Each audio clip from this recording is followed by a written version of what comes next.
గమనించాలి. ఇక నిన్న మొన్న ఆ మధ్యలాన్ని కుక్కలు మొరిగినాయి. నిన్న మొన్న ఒక నక్క బయలుదేరింది, మొన్న సూర్యాపేటకు పోయింది, నిన్న కరీంనగర్ పోయింది. ఆయన అంటుండు నన్ను ఏం బిక్తారు మీరని. మొన్న మాట్లాడింది మీరు చూసుంటారు, కేసీఆర్ గారు మాట్లాడింది, నా ఎంటిక కూడా బీకలేరని మాజీ ముఖ్యమంత్రిగా మాట్లాడాడు. ఇది మాజీ ముఖ్యమంత్రి మాట్లాడే భాషనేనా? భాష గురించి, భావం గురించి, ప్రజా సమస్యల గురించి మాట్లాడే చంద్రశేఖర్ రావు 10 సంవత్సరాలు ఈ తెలంగాణ రాష్ట్రంని పట్టి పీడించి వేధించి దోసుకొని దోపిడి దొంగలాక అడవి పందుల్లాక తెలంగాణ రాష్ట్రాన్ని సర్వనాశనం చేసి 10 సంవత్సరాలలో 100 సంవత్సరాల విధ్వంసం చేసినావు.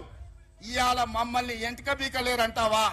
మా కాంగ్రెస్ పార్టీ కార్యకర్తలు అనుకుంటే నీ ముడ్డి మీద డ్రాయర్ కూడా ఉండదు పీకడం మొదలు పెడితే. బిడ్డ నువ్వు అనుకుంటున్నావేమో కాలు ఇరిగిందని, లేకపోతే కట్టె పట్టుకొని నడుస్తున్నా అని, కూతురు జైలుకు పోయిందని, అధికారం కోల్పోయిందని.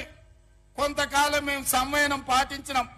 ఏ మనిషికైనా కష్టం వచ్చినప్పుడు మేము మానవత్వంతో మీ గురించి మాట్లాడకుండా మర్యాద పూర్వకంగా వ్యవహరించినాం. ఇవాళ నువ్వు అనుకుంటున్నావు నువ్వు ఏది పడితే అది మాట్లాడితే చూస్తూ ఊరుకుంటామని. చూస్తూ ఊరుకునేటోడు ఎవరు లేరు. నేను పెద్దలు జానారెడ్డి గారి లాగా కాదు, నేను రేవంత్ రెడ్డిని బిడ్డ.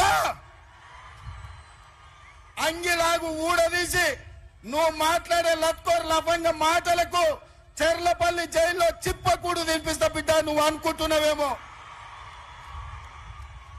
ఆనాడు చెప్పినా ఈనాడు చెప్తున్నా, నువ్వు పేదలకు డబుల్ బెడ్రూమ్ ఇల్లు కట్టియలే, నేను మాత్రం నీకు తప్పకుండా డబుల్ బెడ్రూమ్ ఇల్లు కట్టిస్తా చెర్లపల్లి జైల్లో.